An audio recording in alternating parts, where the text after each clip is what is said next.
Hi everyone, welcome back to Ursalem. Dear student, today we are discussing about the plus 3 5 semester economics honors DSC 1 ଯାହାକି ଆପଣଙ୍କର public economics ହେଲା public economics ଯେଉଁ ଅଛି ସେଥିର ଆମେ ଆଜି ସିଲେକ୍ଟିଭ କ୍ୱେଶ୍ଚନ ଗୁଡାକ ଡିସ୍କସନ କରିବା ଯାହାକି 2025-26 ଇୟର ଏକ୍ସାମ ସେମିଷ୍ଟାର ଏକ୍ସାମ ପାଇଁ ହେଲା ତ କ'ଣ ସବୁ କ୍ୱେଶ୍ଚନ ରହିବ ଦେଖନ୍ତୁ ପ୍ଲସ୍ 3 5 ସେମିଷ୍ଟାର ସିଲେକ୍ଟିଭ କ୍ୱେଶ୍ଚନ जोटा कि आपन को 2025-26 इयर पाई हला आउ आपन को एटा इकोनॉमिक्स ऑनर्स सिलेक्टिव क्वेश्चन जहाकि ऑल यूनिवर्सिटी ऑफ ओडिशा एटा आपन को मु ए वीडियो रे आपन को 2 मार्किया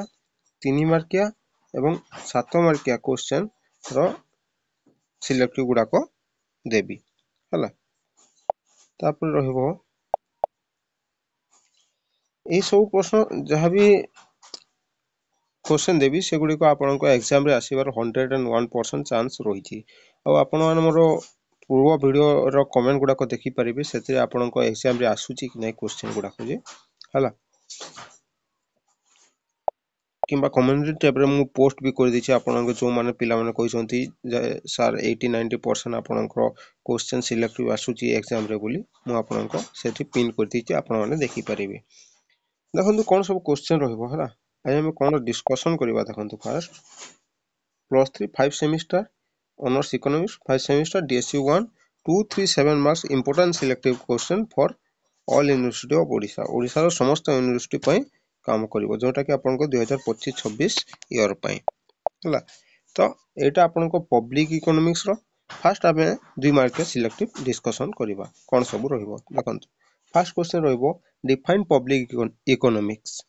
पब्लिक इकोनॉमिक्स रो सेटा आपन को 2 मार्क के क्वेश्चन गोटे इंपोर्टेंट क्वेश्चंस हला एटा गोटे आसीबार चांस रहिछि तापर नेक्स्ट क्वेश्चन रहइबो आपन को state one major difference between a tax and a fee हला टैक्स आउ फी मध्य रे जो डिफरेंस रहिछि मेजर डिफरेंस से गुडा को आपन माने लिखिबे 2 मार्क के क्वेश्चन आपन के एटा 3 मार्क के भी आसी पारे 2 मार्क के भी आसी पारे हला तापर रहइबो व्हाट इज पब्लिक डेब्ट पब्लिक डेब्ट कहले कोन बुझो एटा गोटे इंपोर्टेंट क्वेश्चन तापर next आसीबो what do you mean by balance budget multiplier एटा गोटे इंपोर्टेंट क्वेश्चन आपन को प्रीवियस ईयर एग्जाम रे आसी साइति आपन को ऑल सब थरो एग्जाम रे आसे भी बारंबार आसीची तेन ए क्वेश्चन ता निहाती पढि के जिवे आ बाकी क्वेश्चन गुडा को भी जो दोची से गुडा को आपन को पई इंपोर्टेंट वीडियो को आगो को नेबा पूर्व जदि आपण हम चैनल को प्रथम को आसंती ताले चैनल को सब्सक्राइब करी पाखे थिबा बेल आइकन को प्रेस करी ऑल सेट कर दंतु जहा फल रे आगो को जहा भी प्लस 3 रो इकोनॉमिक्स ऑनर्स सिलेक्टिव क्वेश्चन आसीबो ए चैनल रे सर्वप्रथम आपण माने नोटिफिकेशन जरिया रे जानि परिबे तापर 5 नंबर क्वेश्चन देखंतु आपण को आ वीडियो टी भल लागितले वीडियो टी को लाइक करिवे सांग साथी मान को वीडियो टी को शेयर करिवे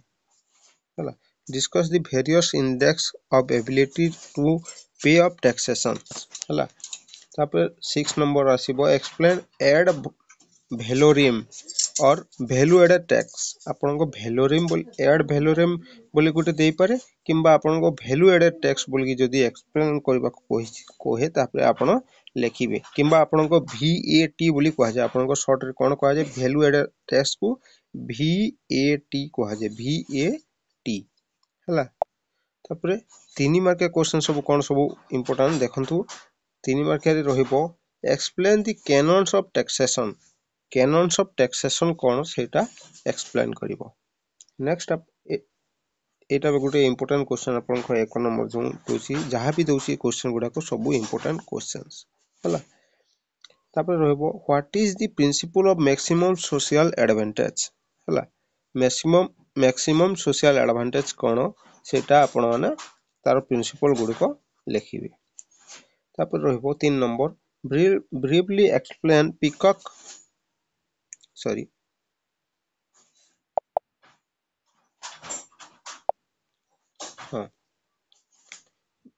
briefly explain peacock-Wiseman hypothesis एटा गोटे इंपोर्टेंट क्वेश्चन हला एटा फास्टली मु आपन को दोछि एटा गोटे इंपोर्टेंट क्वेश्चन रहबो ए वर्ष पई हला ୱାଇଜମ୍ୟାନ୍ ହାଇପୋଥେସିସ୍ କ'ଣ ଏଇଟା ଗୋଟେ ଆସିବ क्वेश्चन। ଆଉ ଗୋଟେ ଆପଣଙ୍କ ୱାଗ୍ନର ର ଗୋଟେ क्वेश्चन ଆସିବ ହେଲା। ତାପରେ ରହିବ what is the burden of debt এটা ଗୋଟେ important question। ତାପରେ next ରହିବ write a short note on goods and service tax। ତାପରେ ରହିବ what are the sources of tax revenue ଏଇଟା ଗୋଟେ ନୂଆ question ମୁଁ ଆପଣଙ୍କୁ ଚୁଜ୍ କରିକି ଦେଇଛି ହେଲା। ଏଇ ଯୋଉ ଦେଇଛି ଆପଣଙ୍କର ଏଇ question ଟା ପିକକ୍ ୱାଇଜମ୍ୟାନ୍ ର ଗୋଟେ ଆଉ ଏଇଟା source of tax revenue ଆଉ burden of debt ହେଲା। and ହଁ ସେତିକି ଆଉ when was GST introduced in India ଏଇଟା ଗୋଟେ ଏ ବର୍ଷ ପାଇଁ ମୁଁ ଦେଇଛି ହେଲା। ତ ଏଇ ଚାରିଟି ଯୋଉ क्वेश्चन ଦେଇଛି ଭେରି ଭେରି ଇମ୍ପୋର୍ଟାଣ୍ଟ क्वेश्चन ମୋ ହିସାବରେ ଆପଣମାନେ ନିହାତି ପଢିକି ଯିବା କଥା ହେଲା। ଏବେ 7 ମାର୍କ क्वेश्चन କ'ଣ ରହିବ ଦେଖନ୍ତୁ। 7 ମାର୍କ क्वेश्चन ରହିବ what do you mean by public expenditure explain its canon in details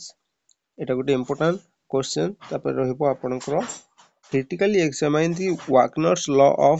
increasing state activities এটা ଗୋଟେ important question। ତାପରେ ରହିବ discuss the methods of public debt redemption ହେଲା। redemption REDEMPTION ହେଲା। redemption এটা ଗୋଟେ important question। তারপরে next রহিব explain the various methods or concept of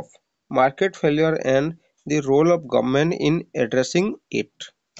ହେଲା। এটা ଗୋଟେ important question। তারপরে next question ଦେଖିବା। next question 5 number ଆପଣଙ୍କର ରହିବ state the characteristics of a good taxation system এটা ଗୋଟେ important question ଯାହାକି ମୁଁ select କରିକି ଦେଇଛି ବାଛିକି ଦେଇଛି question ଟି। ତାପରେ next ରହିବ explain the benefit principle of taxation ଏଇଟା ଗୋଟେ important question ଯାହାକି ଆପଣଙ୍କ previous year exam ରେ ବି ଆସିଥିଲା। ତାପରେ ରହିବ last questions ହେଲା। what is meant by incidence of a tax how is it determined ହେଲା। এটা जो दिसु नाही आपण मानकू सेटा होची आपनको determined ହେଲା। determined ହେଲା। आशा करछि वीडियो टी समस्त को भल लागिथिबो। जदि वीडियो टी भल लागला वीडियो टी को लाइक कर दियंतु और चैनल को सब्सक्राइब करनथले चैनल को सब्सक्राइब करी पाखरे थिबा बेल आइकन को प्रेस करी ऑल द सेट कर दियंतु एवं सांग साथी मानन को वीडियो टी शेयर करंतु। आउ को सेमिस्टर सिलेक्टिव क्वेश्चन गुडा को डिस्कशन करबा आपण मान कमेंट कर जणांतु। आ आसंता खाली आपण मानकर दिन 3टा रे हमें शॉर्ट क्वेश्चन गुडा को डिस्कशन करबा जहा कि आपनकर 5 सेमिस्टर रो इकोनॉमिक्स ऑनर्स आपनको कोर 11 12 रो आपण कोर 11 रो डिस्कशन करबा शॉर्ट क्वेश्चन जहा कि आपनको एमसीक्यू बेस हे पारे किबा आपनको फिल इन द ब्लैंक्स हे पारे फिल इन द ब्लैंक्स भी हे पारे हैला। तो निहाती जोड़ी हेबा पय चेष्टा करिवे। धन्यवाद। जय जगन्नाथ जय श्री राम।